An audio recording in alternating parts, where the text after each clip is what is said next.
going on, faithful? It's your boy Wayne Breezie, and welcome to Keys to Victory. We are in week 8, and we're going to get right down to the get down. Listen, you guys can check out the full article and full details at www.49erswebzone.com. You don't want to miss the article. I'm not going to break it down like I do in the article. So make sure you go there, you check it out, all right? Let's go ahead and get right down to the keys to victory. And we'll start with number one, the 49ers. Obviously, they need to continue to find ways to run the ball. I didn't like the game plan, the run game plan against the Minnesota Vikings on Monday Night Football, which the 49ers took an L. Excuse me. The Niners did rush the ball for 65 yards off of 22 attempts. That's not going to get it done. You know that the 49ers predicate their offense, their offensive attack based off of the run game. And I would say, listen, the Cincinnati Bengals are definitely ranked in the bottom tier and defending the run. I mean, they're giving up about 138 yards. They're giving up a lot of yards per game. I think the 49ers need to go ahead and figure out how to get back to that. They're giving up 142.8 yards per game, and the 49ers are averaging 138 point yards per game. So I think 136.4. So I need the 49ers to get back to what works, and that's running the ball. We do know that Christian McCaffrey was dealing with the oblique injury last week, coming back, said he was fine, looked fine. It just seemed like the 49ers just somehow abandoned the run. Kyle Shanahan does not want to abandon the run. If Christian McCaffrey is still banged up or still dealing with the injury, even though he's been practicing all week long, then find a way to utilize a different player. You have Jordan Mason, you tried Elijah Mitchell, didn't look like it was working much, but put Jordan Mason in there. You got 3 running backs available. Find a way to utilize the running backs because you want to make sure that the run game is intact. It opens up the play action pass. It keeps defenses playing honest. Now, I know defenses are going to be looking to take away the run, but that doesn't mean that the 49ers should abandon the run. So run the daggone ball. Number two, gotta utilize Brock Purdy's, Sam Darnold, whatever their strength is. I don't know who's going to be the starting quarterback. I will say that Brock Purdy's quick throw game is damn near cream of the crop. He definitely likes to throw the ball quick, get the ball out of his hands, and he's pretty accurate. He has a 77.4 completion percentage when throwing the ball quick. He utilized Jawan Jennings a lot last week. Jennings saw 9 targets. He had 5 receptions on 9 targets. He was utilizing Brandon Ayuk in the first half, and then all of a sudden it was no more Brandon Ayuk. And I want Brock to get back into throwing comfortably in the intermediate routes as well as taking the deep shots down the field, which he had one last week against the Vikings, which resulted, I believe, in an interception. But at the end of the day, like, Brock has to continue to do what he does best. The quick throw game works mainly because it establishes a rhythm for Brock Purdy and it just gets him loose. It gets him able to say, hey, man, I'm ready to take this ball down the field. I'm ready to work the intermediate routes. I'm ready to work the middle of the field. So, Brock Purdy, quick throw game, 77.4 completion percentage. That's really good. Kyle Shanahan needs to make sure he's utilizing this.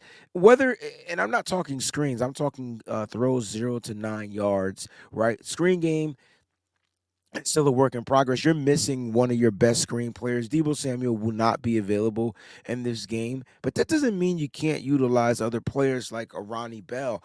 I don't see why Ronnie Bell isn't being utilized, maybe particularly in that game. I remember him catching one screen pass on the season, which got the 49ers about 8 or 9 yards on that pop. It's something that we see Debo Samuel do, but I wouldn't be surprised if they use Brandon Ayuk in the screen game this week, or maybe some tight end screens with George Kittle. How about a fullback screen with Kyle Juszczyk? So many different ways the 49ers can utilize, in my opinion, the quick throw. So we're going to see what happens. I like the zoom. Quick throws. Okay, let's go back. All right, so listen, utilize the quick throws. The 49ers will be looking and moving and improving into 6-2.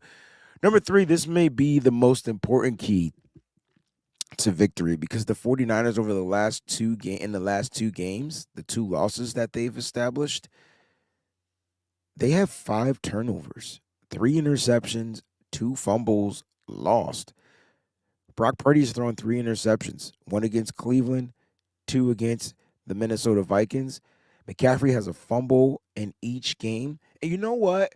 It's crazy because, you lose the turnover battle, you lose the game, and that's kind of the cliche, but the Niners on offense have to figure out a way to protect the ball because when these turnovers happen, they're at the worst opportune times for the 49ers. If you look at Brock Purdy's interceptions, I mean, they're happening at the end of the game where he's forced to kind of like throw because the team is trailing.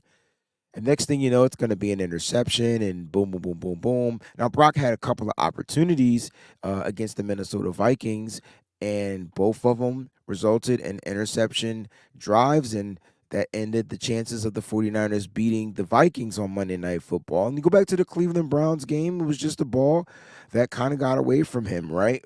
And so the interceptions are going to happen.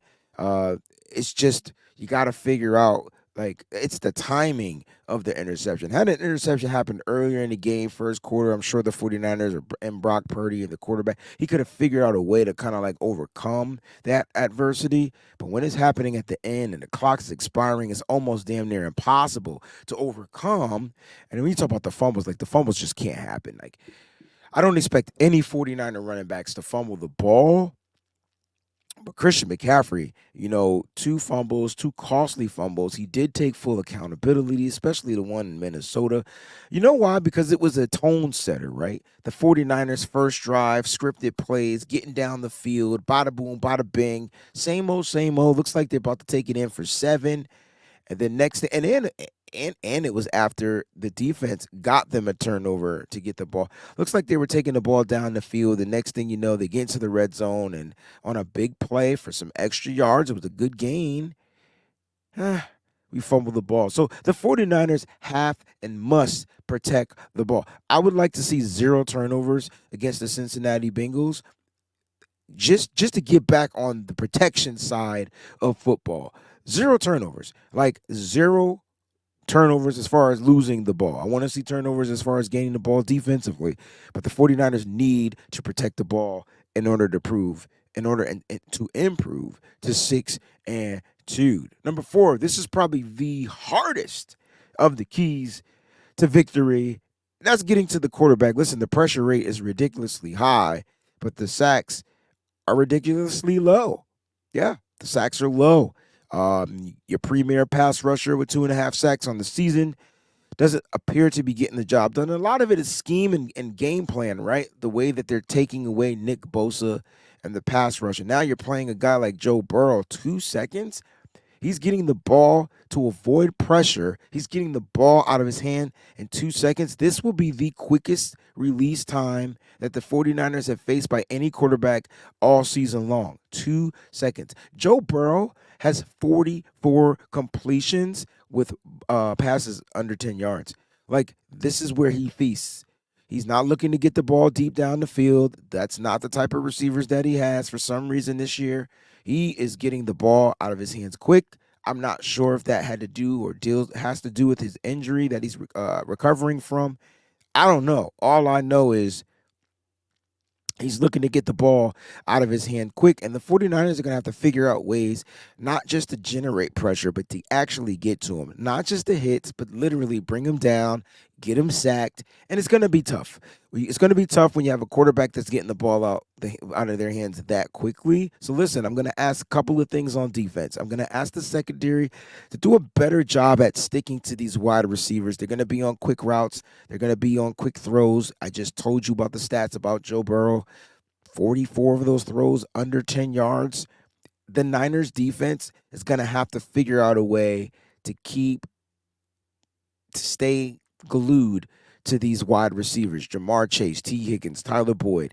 They're going to have to figure it out. It's just this might be the toughest game for the 49ers secondary, which gives up explosive plays. And here's the thing. If they don't give up the explosive plays, but they're getting dimed up, let's say, on quick throws, quick outs, maybe this would be the type of defense you don't want to play so much soft coverage. If Joe Burrow isn't attempting the ball down the field, and I'm not saying that he won't, maybe you play a little bit more press. Still can play your zone concepts back there, Steve Wilks.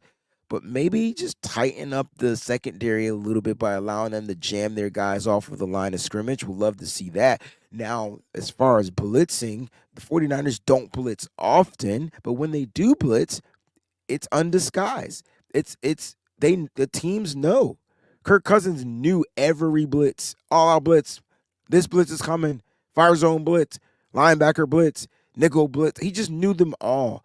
The 49ers got to figure out to do a better way in disguising the blitz. But at some point, they have to figure out how to get Joe Burrow sacked for a loss, which would allow the 49ers defense, in my opinion, to continue to fire and play and not have to think on each and every play. We talk about limiting those explosive plays. Well, look, the Cincinnati Bengals offense has some explosive pieces, but if the Niners play the right style of defense, if they play the right mental aspect of defense, they're going to be just fine. But they got to find a way to get to the quarterback.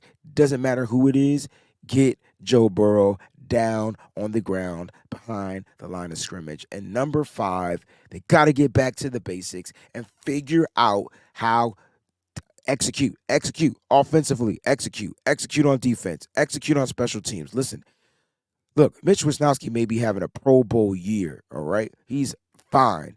Jake Moody has to get out of his own behind on special teams, get out of his head. Like, look, you kick the 54-yarder, shake off the dust, and say, hey, I can do this, Jake. Jake, Jake from State Farm, Jake, whatever Jake you got to be, just know you can make field goals. Jake Moody gets out of his own head. I believe after kicking that 54-yarder in Minnesota, it's a good thing. As far as defensively, too many missed tackles, 19 of them. And as far as them, like, guys just taking off plays or thinking or overthinking or, on the all-out blitz, we talked about it was the wrong call for sure. You don't want to all-out blitz at that time, but if that play was properly executed, I mean, if Talanoa Hufanga doesn't kind of like blitz and then drop like what it's like he didn't know what to do on an all-out blitz. It was weird. It was like, dude, you just rush and you get to the quarterback by any means necessary. Just imagine if that play was actually properly executed. That throw might have been more underneath for Mooney Ward to make a better play on the ball, or it would have been an incomplete pass and not a touchdown. And it wouldn't have been an explosive play. So, look, the 49ers defense has to figure out how to execute. And they have to wrap and tackle. That's getting back to the basics. 19 missed tackles in the past 2 games isn't going to cut it. And they rank at the bottom of the league. They're not last, but they're almost there. The Niners have to figure out how to tackle again. Stop going for those big boom hits, the hit, stick, hit, and Madden, and just get the guy down onto the ground by any means necessary. Don't get a penalty, don't face mask, but get the guy on the ground. Offensively, the Niners have to figure out ways to continue to capitalize off of opportunities. If the defense hands you the ball, score. Don't get 3, get 7. Score. The Niners have to capitalize on opportunities, and they also have to continue to be better on third down. They have to figure it out. They have to make sure that they're sustaining drives and moving the chains. They can do that by using key number 2 with these quick throws. They can do that by running the ball with key number 1. But the Niners have to figure out ways how to capitalize off of the opportunities that the defense is handing them. And I feel like they don't. I feel like when they're giving the opportunity, they don't do well with it. But when the Niners come out with their game plan and their scripted plays, they do get the ball down into the end zone. So capitalizing off of the opportunities and properly executing offensively is key. Here's the bright side, all right? There's a good old saying, there's no place like home. I got to take you guys to the land of Oz, right? There's no place like home, right? And when I say that, the 49ers are undefeated at home. There are no turnovers at home, all right? And on top of that, they run the ball damn well at home, all right? And so when Jake Moody doesn't miss at home. There's no place like home. I'm glad that the 49ers are back at home, back at Levi's, back in front of their home fans, and I feel like they'll find a way to come out victorious because, listen, they do not want to head into the bye with 3 straight losses, which would be a mental, like, it would torment their minds mentally. The Niners will avoid that. And if they stick to these five keys to victory, the 49ers will be looking into 6-2, top of the NFC West, still top of the NFC. And the Niners will have a great bye week because now they can rest physically and mentally. Don't forget to go to www.49erswebzone.com. Check out the article. You don't want to miss the full detailed version of the keys to victory. Love y'all. Stay faithful. And let's get this dub, baby. We out, man. Thanks for watching.